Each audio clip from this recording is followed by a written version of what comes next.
Yes, good morning, everyone. Welcome to the webinar. I'm going to share now my screen. I hope you can hear me well. So, one second. So.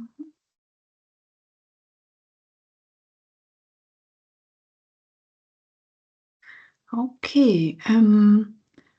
I hope the presentation is visible and that you can hear me well. Should this not be the case, please, reach out to me.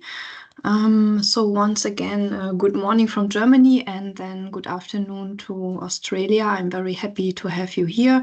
And I would like to thank the organizer that I can give a presentation about how to publish with Wiley and to give insights into the editorial work and also, of course, to give you some information about how to publish a paper and prepare a manuscript. Okay. Yeah, on the first slide, I would like to introduce myself quickly. So I work for now 8 years at Wiley VCH, and I am deputy editor at Asian Journal of Organic Chemistry, and then senior associate editor at Chemistry and Asian Journal, that are so-called ACES Society journals. And I studied chemistry at the University of Rostock, which is in the very north of Germany. And then, moved to the southwest where Wiley VCH is based. It's more than 100 years old and belongs now to John Wiley and Sons. My specialization is catalysis and organometallic chemistry. Here I would like to give you a short introduction into the Asian Chemical Editorial Society. You can just think of basically an association of national chemical societies in the APAC region, Asia Pacific region, where RACI belongs to, so the Royal Australian Chemical Institute. And the journals where you can publish in at Wiley are Chemistry and Asian Journal, as I mentioned, then also Asian Journal of Organic Chemistry and Chem Nanomat. All the three journals belong to the ACES Society, and the editor-in-chief is my colleague, Dr. Dinesh Talwar, and he grew up in the UK and has his origin in India, and we are closely cooperating with the journals.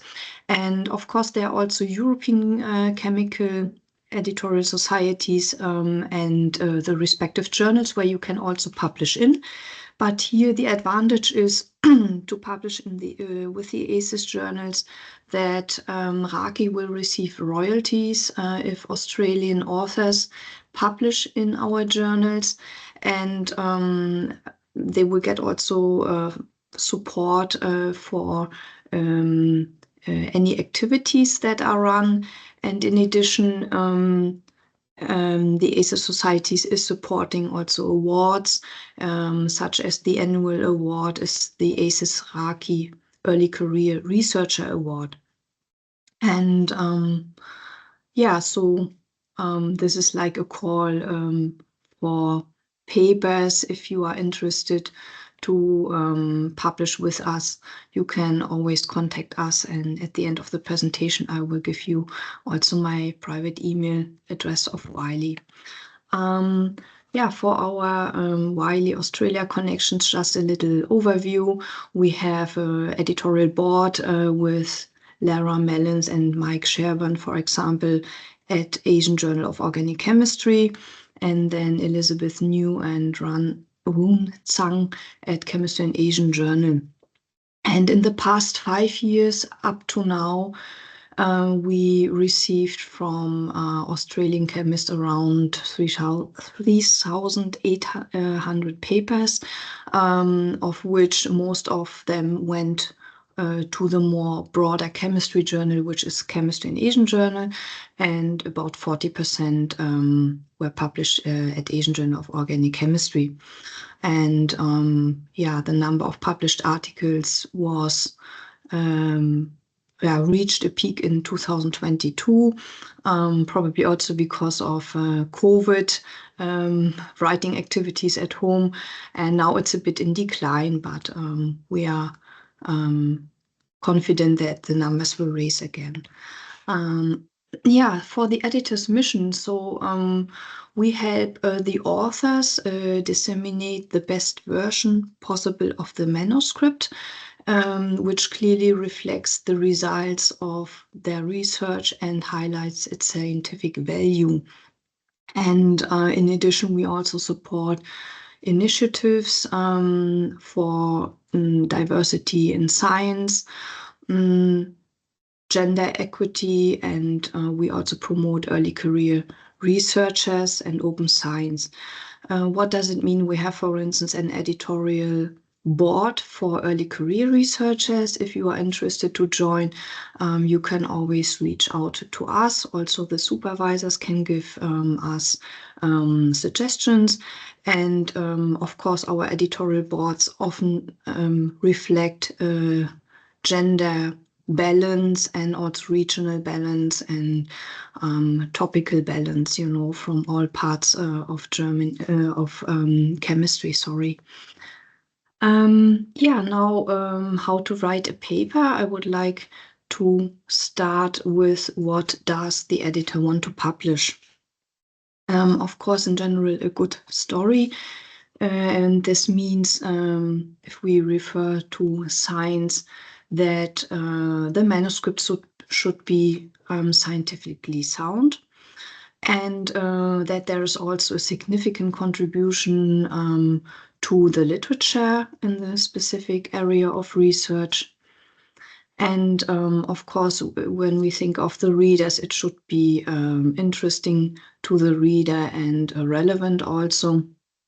And overall, it should be something really new to some extent.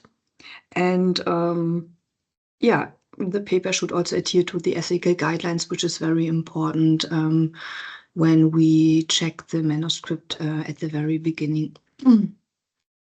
Yeah, if you think of the type of manuscripts, we have the possibility at the ACES journals to publish research articles. There is no longer the differentiation between full papers and then communications, which used to be in the past. So you have no restrictions in the length and can publish in the research article manuscript yeah, all the new results that you gained through your research, and usually it's a completed piece of research. Then there are reviews and concepts that usually we receive upon invitation.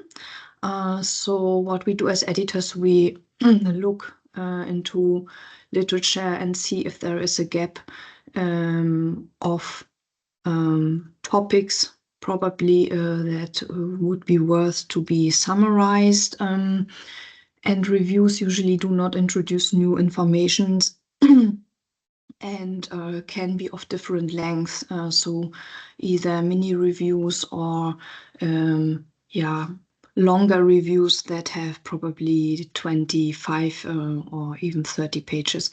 But there's of course also a length restriction. And then we have perspectives that are contributions that go beyond the primary research data and where the author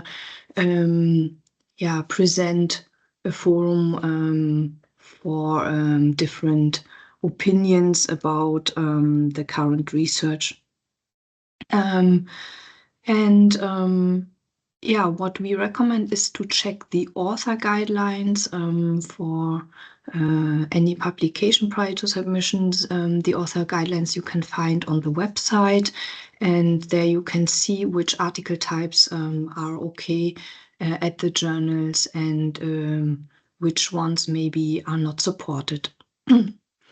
Yeah, for the selection of the right journal, you can think about who is the audience and should be the target audience. And you may also look at the references of the journals that you are usually reading. And then, for the candidate journals, select maybe one or two that are relevant. And the journal standing in the target community would be also good to look at. So beyond the impact factor.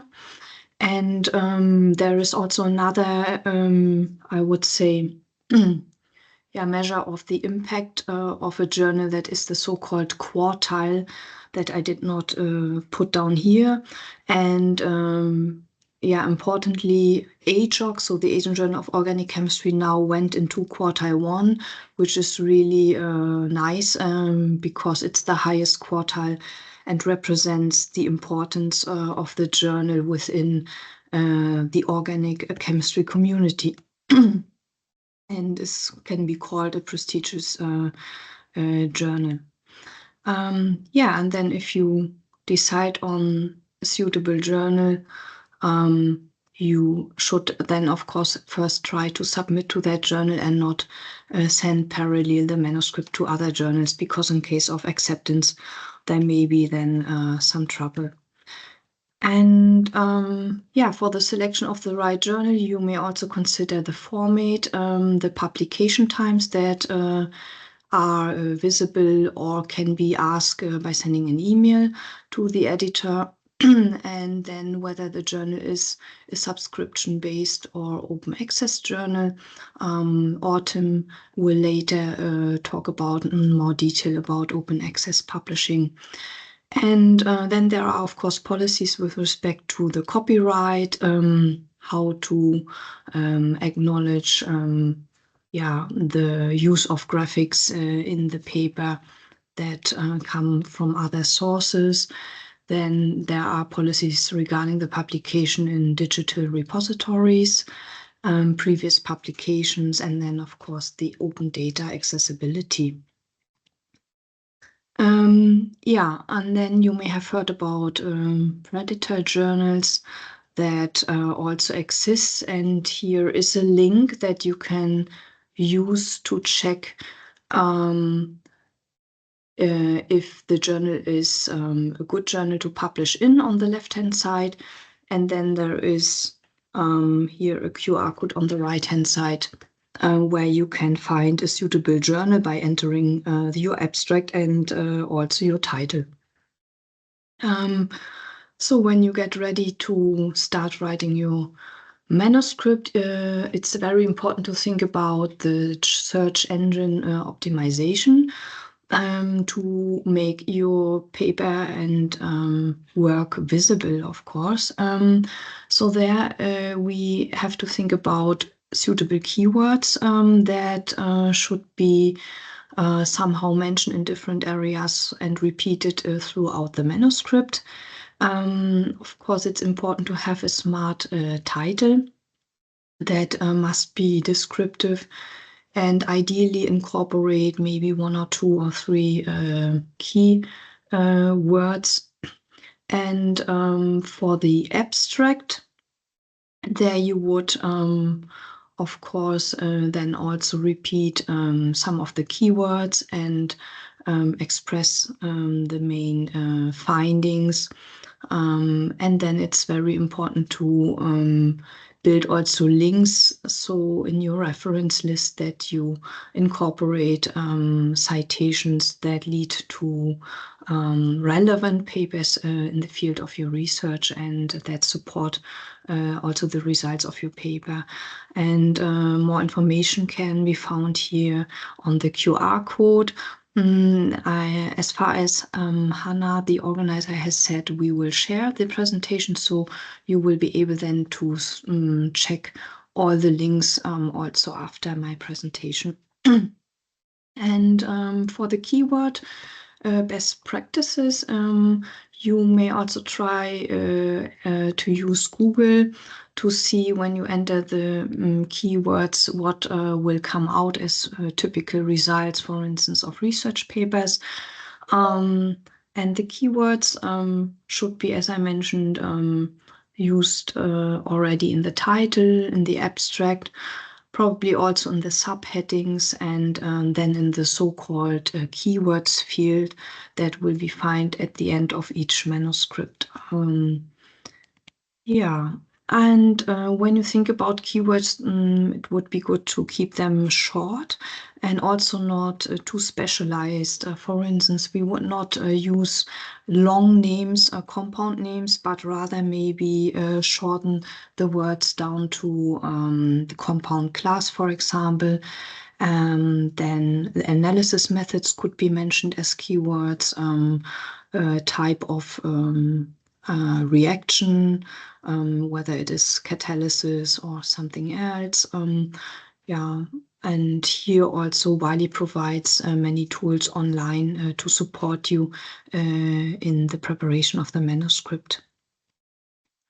And then, of course, we should avoid the overuse of keywords, which is, yeah, natural. And then for the title best practices, we would try to keep the title as short as possible, maximum maybe 15 words, and use the keywords as I already mentioned.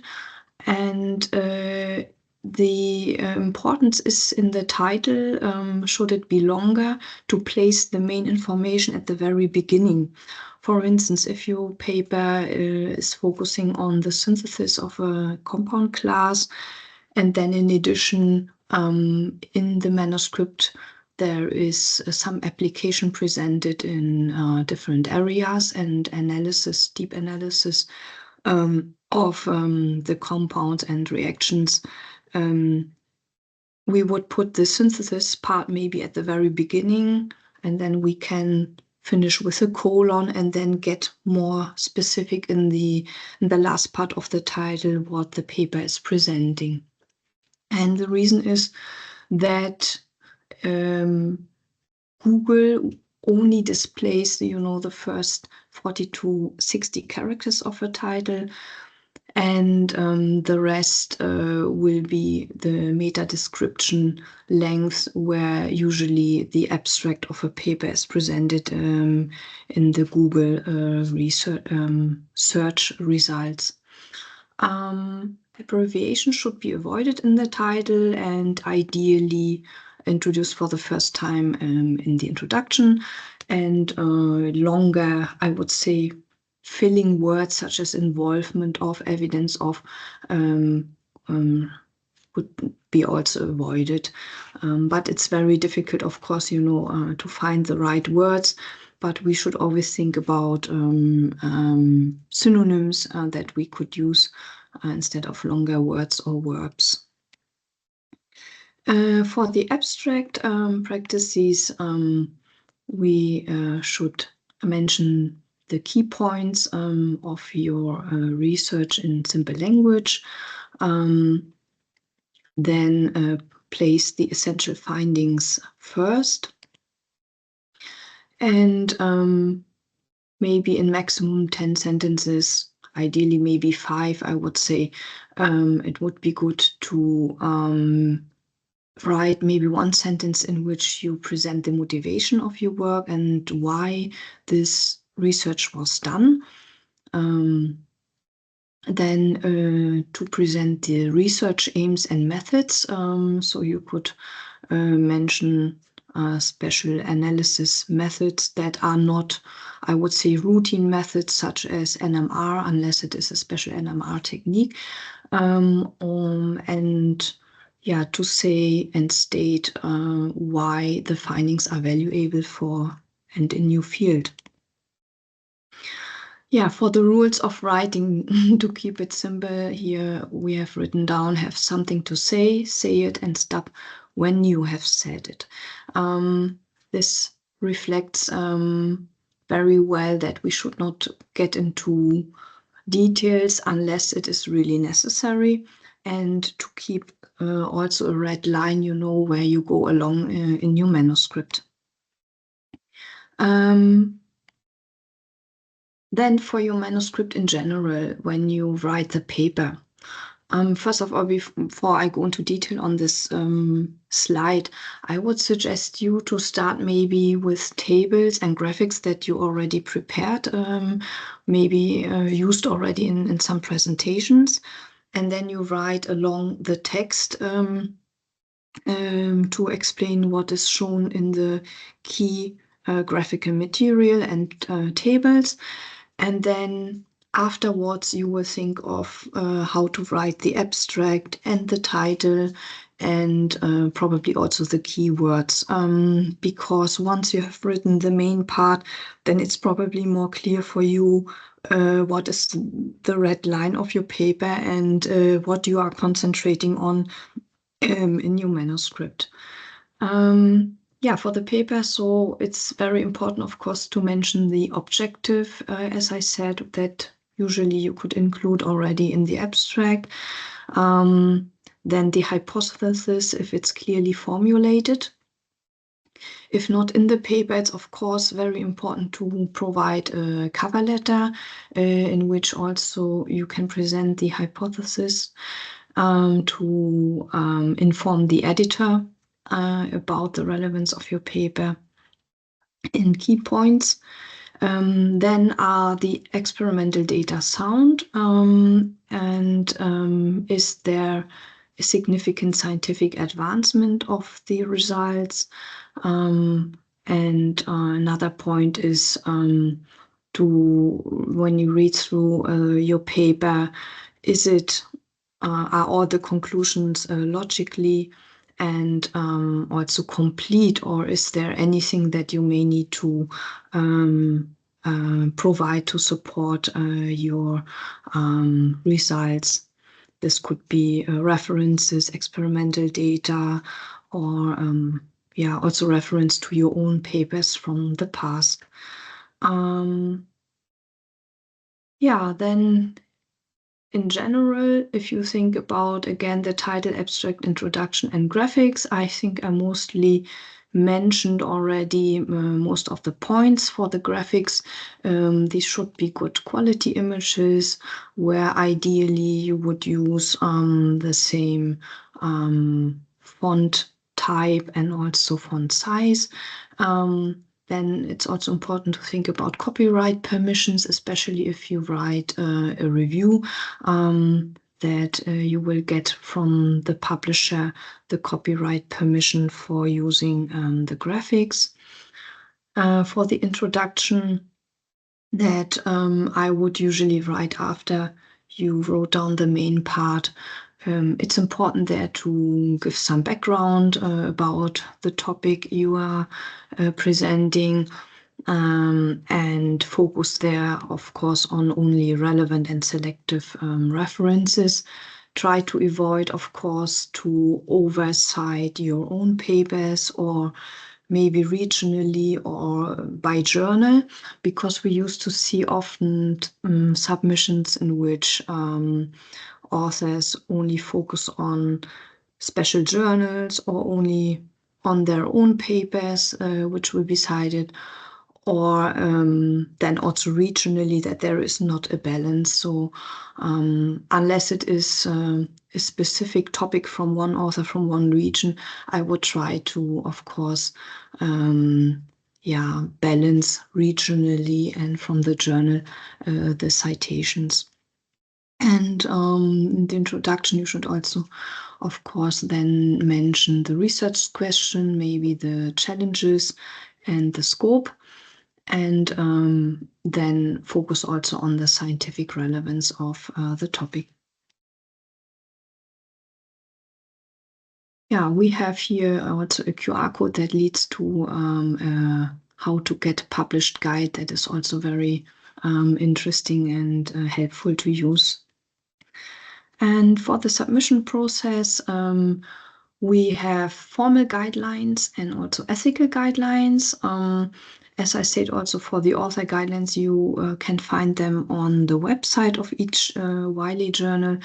And for the formal guidelines, you would ideally submit a cover letter supporting information with the spectroscopic data and a response to reviewers in case the paper was already reviewed at either the Wiley Journal or also maybe even a journal that does not belong to Wiley. We have a free format at the ACES journal, so you can submit your paper without using any template, and then later it will be put into a template. Then there are guidelines about the article types, as I mentioned, and the author has to have an ORCID identifier, which will allow anyone who reads the paper, but also us, to see who is the author, because you may know that there are short names, for instance, in China, Xin Wu also, and there are many of them, and so it's very difficult to know who is really the author that published the publications in the field. And for the ethical guidelines, there are guidelines about or for the authorship. So everyone who contributed intellectually to the paper should be credited authorship. People who may be assisted in routine, I would say, analysis work, such as from the analysis department, NMR, but who did not contribute to the content, scientific content, they could be acknowledged in the acknowledgement section. Yeah, and the other authors can stay on the paper. For the responsibilities of an author is to gather and report data honestly and objectively. And then it's also important to provide sufficient data that supports the critical evaluation and, of course, also the reproduction of the results. If you have related papers that are currently under consideration elsewhere or in press, it would be also helpful to inform the editor. So yeah, and then to reference inside the paper in your manuscript. In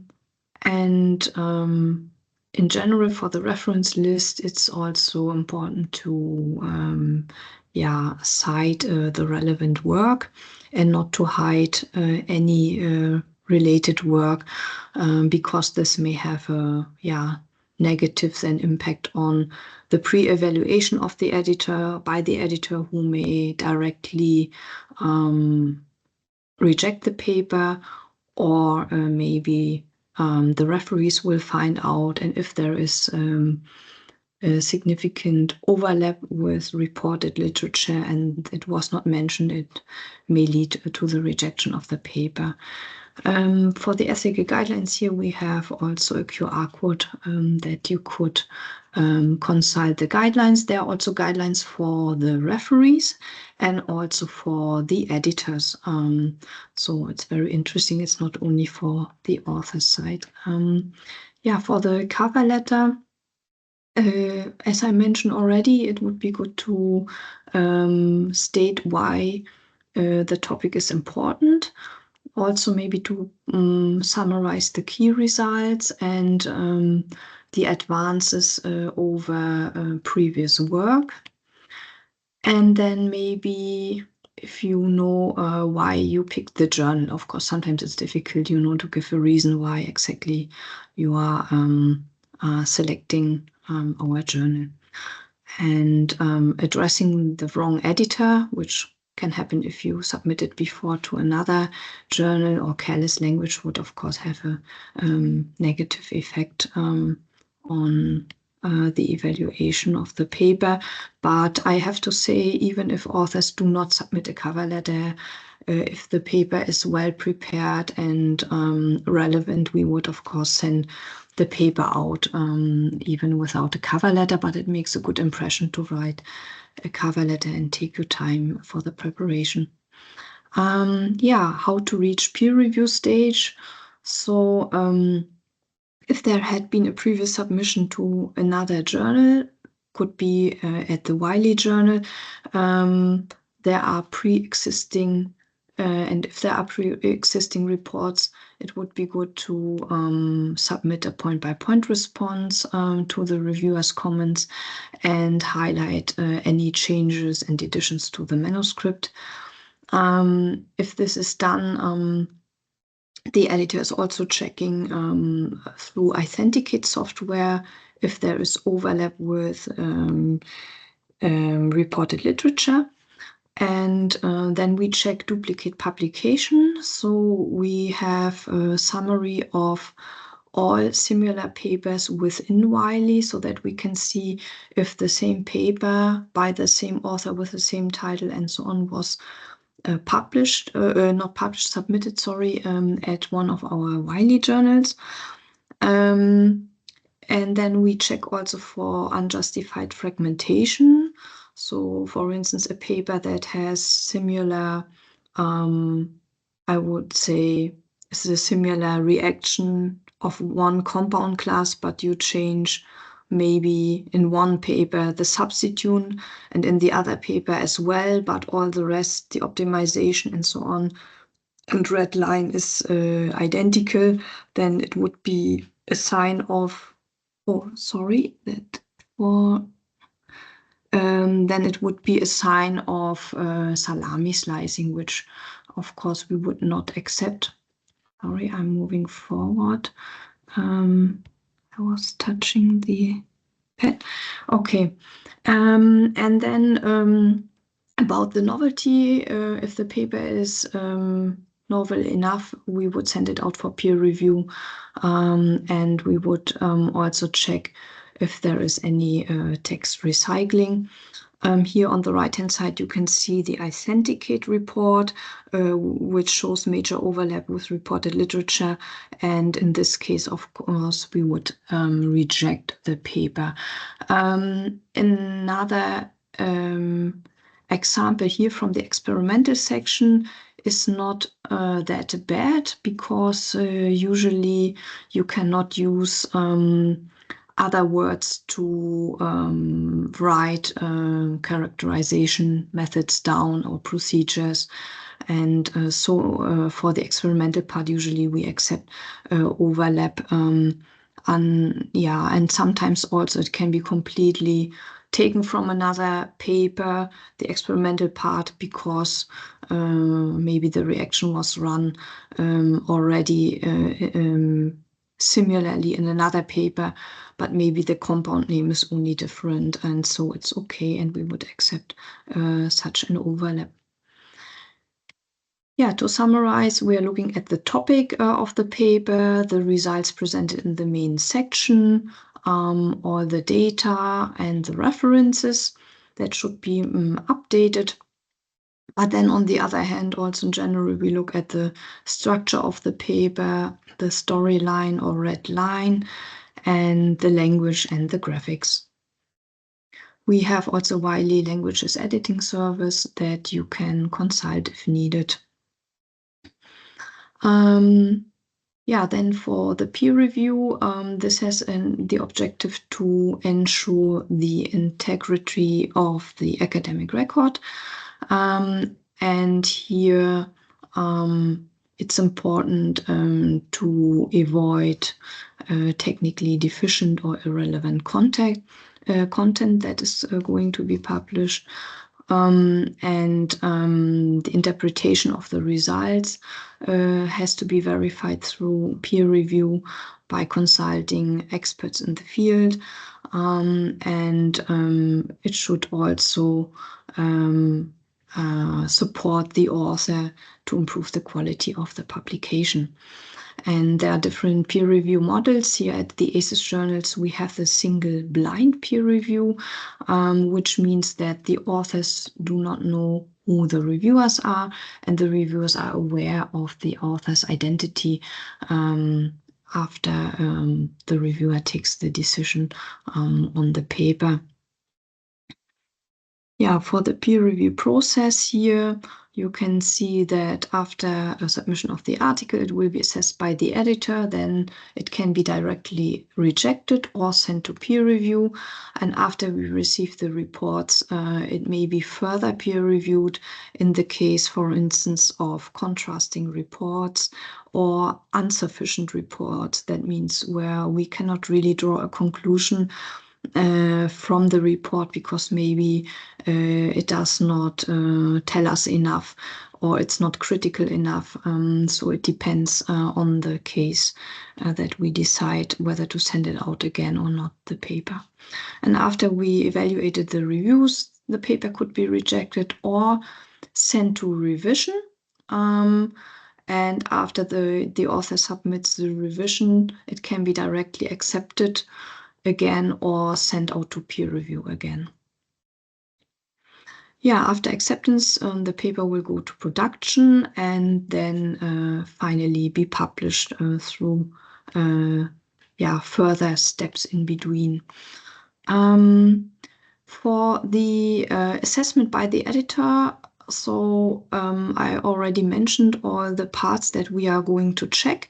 And for the rejection reasons, we would have authenticate overlap, or if the paper is out of scope, for instance, too specialized or touching another field that goes, for instance, for an organic chemistry journal, too much into biology or medicinal chemistry, where we would rather consult doctors instead of chemists, or biologists instead of biological chemists. Then if the paper was too specialized or does not present enough novelty, then we would directly reject the paper. For the selection of the referees, we use our own expertise because we know maybe a pool of referees from the field, but we tend also to use alternative reviewers, younger reviewers, and respect also the author's suggestions that they give us. And or post reviewers we would not contact, that are maybe enemies in the field. Then we can use our editorial board to find suitable referees. And of course, we can use the Google or Web of Science or other databases or our own database to look for referees. For the editorial decision, so when we accept the paper, maybe you will need to adjust still some graphics and check if there is anything to be corrected. For the revision, it's a good opportunity to improve your work and respond to the reviewer's comments and highlight the changes. The reject and invite to resubmit decision, we usually decide for resubmission if there are major corrections to be done at the paper and where we think it will take more time for the author to prepare a revision. Then we have the so-called reject and transfer option. Within our journal portfolio, we always know suitable alternative journals of maybe lower impact where we could transfer the paper to. Or if it's out of scope, then of course on the same level we can transfer the paper to a more suitable journal of the Wiley portfolio. And for the rejection, it will mean that it's not publishable at all, maybe because of absolutely lacking relevance or unethical behavior of the author. And of course, for every decision that we take, reject decisions, the author has the right to appeal against our decision. Now, because time is running, I will just go into how to appeal an editorial decision. You can appeal against it based on solid scientific reasons, and we suggest you to leave, the writing of the rebuttal letter 1 day or 2 after the decision, because we know that authors can be emotionally caught by a decision, and we want to make sure that the rebuttal letter, is written based on solid evidence and explanations. And in the rebuttal letter, you can include also a point-by-point response to the reviewer's comments and back up your claims by data and citations and any other experimental evidence. For the manuscript revision, I already mentioned everything. So for the acceptance of the manuscript, we recommend you to read the acceptance email carefully, because there are information about how to prepare the final version of your manuscript. You should include also high-resolution graphic files, and think about whether or not to publish your paper open access, or whether to contribute also a cover picture to promote your work. And then for the promotion of your work, we suggest you to mention your paper as soon as it has a DOI number on social media or professional accounts such as LinkedIn or your lab website. And to cite, of course, your previous work whenever appropriate in new papers, and to also build links. For social media, you may be familiar with different social media accounts such as X or LinkedIn and Twitter. Here you can use them for free, and it is also a good opportunity to publish your new work. And then there's also WeChat that you could use it. To measure the impact of your paper. So there's the usage of an article that reflects the download and the times of downloads, and Altmetrics that collects mentions in social media. And then, of course, the overall citations of your paper. And with this, I would like to thank you, first of all, for your attention, and excuse for the delay. And I would be open now for questions. Please go ahead.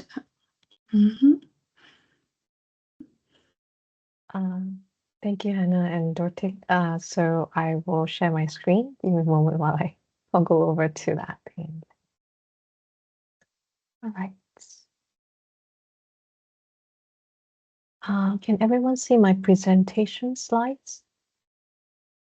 I hope it's okay. I will not be able to see the chat for a while. So I will try and cover my slides in the next 10 to 15 minutes. Hopefully I can finish. So I've been tasked to cover open access publishing and Wiley journals for today's session.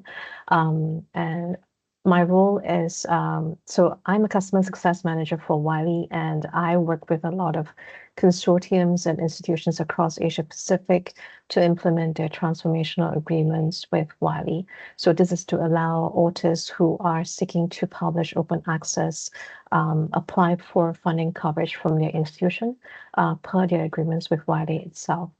So for today's talk, I prepared a few slides that covers the following topics, from the evolution of open access to the benefits and Wiley transformational agreements that are currently active in the region, as well as some things to watch out for when you are going through our journal workflows, so that you know when to actually apply for APC funding coverage with your institution if you happen to be affiliated to an institution who has an agreement with Wiley at set time. I will also cover some additional resources you can look at, and some of this will harken back to what Dorothy has actually shared earlier. So I will breeze over some of those topics if they were overlapping themes. Okay, so for open access publishing, I think so far most of us will probably be familiar with open access in one way or the other and at various stages. Especially if you have been in the research field for a long time. And this has been a movement that's been brewing for the last 2 decades. And DOAJ, for example, is one of the earliest projects that's been launched. And then over the years, we have also seen a lot of governments come into the fray, hoping to fund their own country's research so that they do get the exposure that they deserve in an increasingly competitive landscape. So for Wiley's end, we have actually started our own open access initiatives from 2011 onwards with the launch of 2 Google Open Access titles. And then this has gradually progressed to transformational agreements with, I think first with VSNU in the Netherlands and Chemo in Austria in 2016, followed by Project Deal in Germany, which is our largest agreement in 2019.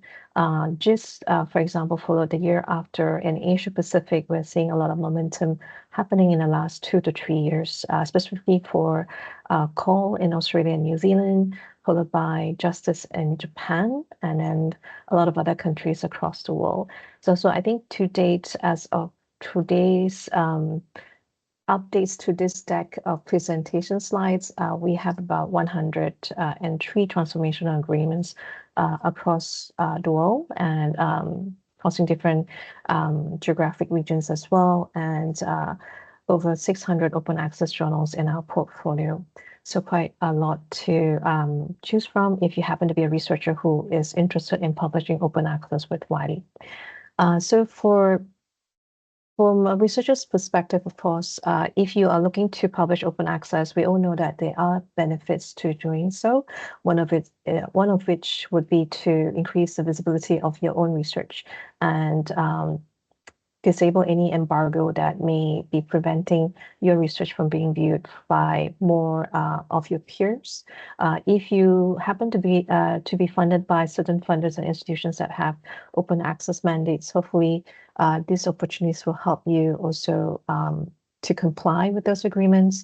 And and for most open access publishing, you do have a lot more retention of rights through Creative Commons licenses that are offered by publishers when you do so with us. Okay, so moving forward, if you are looking to publish open access, you realize that there are also a lot of different terminologies that are used. So sometimes it can be very confusing.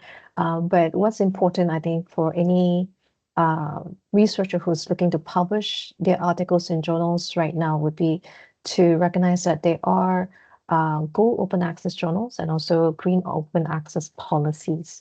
So the chief thing to differentiate between the two is if you are publishing your article gold open access, typically this means that your article will be freely available immediately upon publication, and there is an article publication charge involved, which will typically be either paid by the author themselves or by their affiliated institution or funder. This is something that is common for Go Open Access articles, and there's usually a Creative Commons license that is signed and where authors retain their copyright, and they may be also automatic export to repositories if there are certain agreements already negotiated for by your institution or the journal with a particular repository that is involved in that particular transaction. Okay, for green open access or self-archiving, you may see this term bandied around as well. Typically, this means that the article involved is actually published under a subscription model, but you can actually self-archive your work in an online repository or website. So if you are interested in this particular model, do check your journal's guidelines, because they may have different specification regarding this green open access or self-archiving model. There's also usually an embargo period can only self-archive after a certain period of time once your article is published. In this case, then there is no fee involved that is payable by the author. There is a copyright transfer agreement that's typically signed as well. So those are the two different models that are most typical across all articles published. So if you are looking to publish open access, make sure you go for the Gold version, which is the most freely, I guess, less encumbered by any restrictions whatsoever at the onset. Okay, so from we have also gathered a lot of perspectives from authors in the last few years as Wiley began to launch more and more transformational agreements and more institutions get involved in open access publishing as well. We do see a lot of positive feedback from researchers who have benefited from such agreements. And these are some of the interviews that we have gathered from Wiley Network, where our colleagues have actually interviewed a few researchers who have published open access with us and they have shared their inputs. So for example, Prof. Clemens here in this slide, he is affiliated to an institution in Australia and he has actually been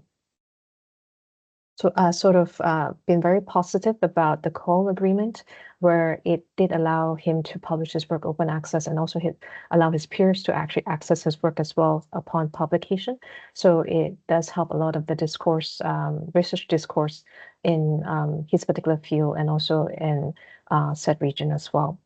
Okay, so let's move on. So in a study that we have done in I think we have updated the study over the number of years, but we first started tracking a set of articles that were published from 2015 to 2019, 2 to 3 years ago. And we have tracked the performance for within the range of 2019 to 2023 to see how they perform. And within the study, we have actually seen open access articles perform about 3 times better in terms of usage compared to subscription model articles. And they do gather a lot more citations as well as Altmetric scores. So this is sort of data that will help you decide if you should go for open access publishing as opposed to publishing behind a paywall, if you are considering it. So there are benefits to this particular model for researchers in our publications. So moving on to Wiley transformational agreements that are now active across Asia Pacific. So if you are a researcher who is interested in publishing open access with us, do take note of which institutions are actually active in this particular arena. So just a bit of a primer. So for transformational agreements, if you've seen this term used, it could be interchangeable with read and publish agreements or publish and read agreements. And these are typically sort of specifications that will that actually describe the agreement that Wiley has with said consortium or institutions. But to be, I think from a researcher's perspective, what's important to you is that these agreements allow you to actually tap into external funding that is available to you as a researcher to apply for APC funding coverage, should you choose to publish open access with a particular publisher. So a lot of consortiums or institutions have websites now that actually announces these agreements and also provide the details governing these agreements between for example, your institution and the publishers. So I do encourage you to check those websites if you are aware of where to find them. And for Wiley's agreement with our different consortiums and institutions across the world, I will show you where to go to as well later in my slides. And then Hannah will probably share a copy of my slides later, so you do not need to copy them. They will be embedded in the slides that you receive at the end of the presentation. So just a bit of summary across the board. So I did mention that to date, Wiley has over 100 agreements across the world, and this covers over 3,000 plus institutions.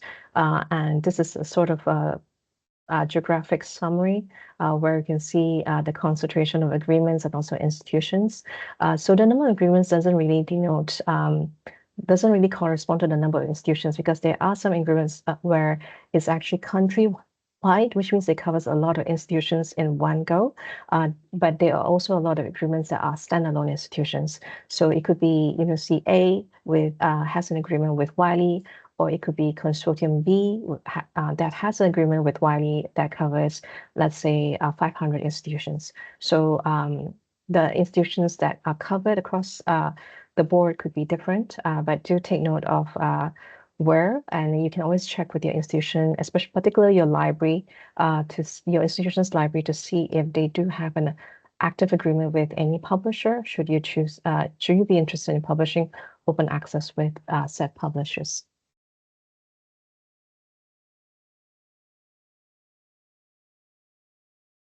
Sorry, Autumn, you've just put yourself on mute. Sorry about that. I pressed the wrong button. Okay, so let me breeze through the slides very quickly, since I think I'm running close to time.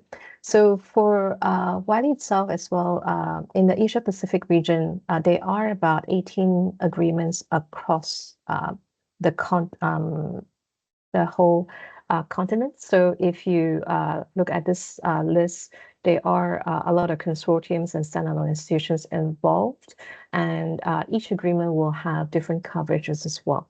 So to find out more about whether or not your affiliated institution actually has an agreement with Wiley, and what type of journals they cover, are there restrictions on, let's say, the start date or acceptance dates for a particular journal portfolio, you can also check, I think, Wiley Author Services layer, which will come out later in my slides.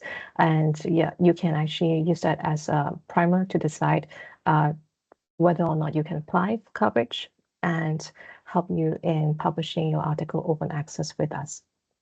Okay, so over the years, I think from 2022 onwards, we've seen a pickup from a lot of consortiums and institutions across Asia Pacific who have decided that they do want to try and fund their researchers in open access publishing. So these are some of the feedbacks that have come back to us from the consortium leaders and also university directors. Usually there are a lot of strong backing from either the government or the university board in trying to push these initiatives. And let me just see. Okay, I'm trying to find my buttons. Okay. So because a lot of this agreements started in 2022, we are also seeing a lot of changes to the open access publishing landscape across the region as well. So this is sort of a graph that shows the different countries and their performance in terms of open access publishing. Germany, of course, is one of the leaders because they signed really early. I think they started in 2022. So they have always trended above 90% over the last 3 to 4 years. The UK, under the GIST consortium, started in 2021. So we've also seen that leap in terms of open access publishing share. For Australia and New Zealand, which I know this group probably are mostly affiliated to institutions in said region, they have actually increased their open access publishing share exponentially from about 20% to over 80% in the last 2 to 3 years as well, because they launched the agreement in 2022. Japan and US, for example, is also trying to pick up and catch up to this share. And Korea, we see, is the latest country in the mix that have launched a countrywide agreement in the Asia Pacific region. Okay. So I think author workflows. So I did mention that for Wiley, we do have informational page for authors who are looking to see if their institution do have a Wiley agreement that they can tap into for open access publishing. So within this page, there is a link to Wiley Author Services institutional payments page, which will list all the consortiums and institutions that have active accounts with them. And you will find information on each agreement. Let's say, do they have a agreement start date, and does it impact on whether or not your article is eligible for coverage based on their acceptance date or submission date, depending on whether you are actually publishing in the Wiley Hybrid Journal or Fully Go Open Access Journal. There are also article type restrictions. So just to note about that. So I did mention there are different journal types that Wiley do offer. So if you do submit to our open access journals or hybrid journals, do note the agreements that your institution have with Wiley, and whether or not they include both portfolio of journals or only one or the other. And before you actually apply for APC funding coverage, so do take note of that. And most agreements also have article type restrictions. So not all articles will be eligible for coverage. So when you are submitting your manuscript and you wish to publish open access and want to apply for APC funding coverage, do check the list. There is also a link in this particular slide that will allow you to review the list of article types and their eligibility for coverage under most transformational agreements with Wiley as well that you can refer to. Okay, if you are publishing open access with Wiley journals, most of the time you'll be given a number of Creative Commons licenses to choose from to sign for your article. So if you do choose, let's say, a CC BY license or CC BY NC, CC BY ND, those will have certain rights accorded to you. So do feel free to choose whichever you feel is best for your work and sign that before you submit your article. APC funding coverage application to your institution, and they will review your request after that point. So for APC funding coverage applications, typically authors will have 2 chances in which to apply for coverage. For Fully Go Open Access Journal, especially, you have 2 opportunities. Once at the point of manuscript submission, that you declare on your submission paperwork. And once you have been accepted for publication for both Wiley Hybrid and Fully Open Access journals, this is also when we will ask you to review your author information. And if there's a match to an active institutional account, we will then process your article accordingly as well.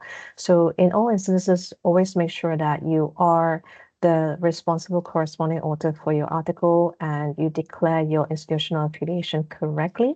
And I think there are some institutions that will require you use an institutional email address as well. So if your institution is one of those, do make sure you input that into your author profile so that your institution's open access administrators will see that information when they receive your request. Okay, so my last 2 slides about additional resources for authors, some of which I think Dorothy has actually covered in her slide. So I will just breeze through this quickly as well. So for the first slide here, this is about our Customer Success Hub, which provide a lot of training videos and guides that you can refer to. Feel free to explore that at your leisure. The next one is the Wiley Author Services page. One of the resources that is housed here is the institutional payment page I've just shared previously, but you can also explore the website for other resources like how to find a journal that's suitable for your manuscript, or what's the open access policies for most Wiley journals, or how to prepare your manuscript, which Dorothy has also covered. So feel free to explore this website at your leisure. And the last of which is actually the Wiley Editing Services page. So this is a separate website where there are certain tools you can also use to help with your manuscript preparation. And there are certain services on this website that are fee-based, so do watch out for that when you are actually perusing the website resources, but feel free to let us know if you have any questions. And we have found that authors who use these services sometimes do get improved performances in terms of exposure and altmetric scores as well. So if you do find this helpful, hopefully it does, feel free to let us know. Okay, so I think that's the end of my presentation as well. So if you have any questions for me, feel free to email me at atay@wiley.com. I also open up